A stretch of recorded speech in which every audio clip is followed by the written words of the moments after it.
আরে আরে ভাবছেন কি সকাল সকাল তেল সিঁদুর নিয়ে রান্নাঘরে কি করছি? আজকে আমার রান্নাঘরের উদ্বোধন। দাঁড়ান একটু মিষ্টিমুখ করে যান। আমরা বাপু বাঙালি, যে কোনো শুভ কাজ মিষ্টি ছাড়া আমাদের চলে না। তো আজকে রান্নাঘরের উদ্বোধনে প্রথমেই যেটা করব সেটা হচ্ছে, দেখুন কি করি। প্রথমেই গ্যাস জ্বালিয়ে কড়াইটা বসিয়ে দিলাম। তারপরে একটু ঘি দিয়ে কাজু বাদাম আর কিশমিশ দিয়ে হালকা আঁচে নাড়াচাড়া করে নেব।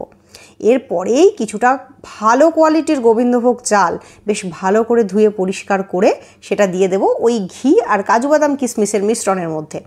এইবার আর কি, ভালো করে একটুখানি নাড়াচাড়া করে ঘিয়ের সুগন্ধ উঠলে দুধ দিয়ে দিন। তাহলে তো বুঝেই গেছেন কি রান্না করছি। তবে একটা কথা বলে রাখি, এলাচ দিতে কিন্তু ভুলবেন না। আর অবশ্যই এই রান্নাটা করার সময় প্রথমে চিনি দেবেন না। যখন দেখবেন চালটা ফুটে বেশ একদম মাখো মাখো হয়ে গেছে এবং খুব সুন্দরভাবে পায়েসটা প্রায় পুরোপুরি রেডি, তখনই অ্যাড করবেন চিনি। না হলে চাল কিন্তু সেদ্ধ হতে অনেক দেরি হবে।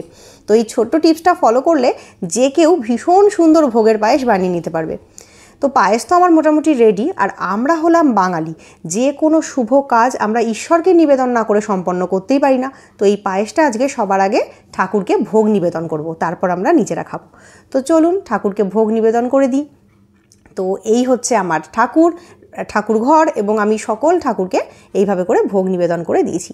তো আজকের এই রান্নাটা কেমন হয়েছে অবশ্যই কমেন্ট করে জানাবেন কিন্তু।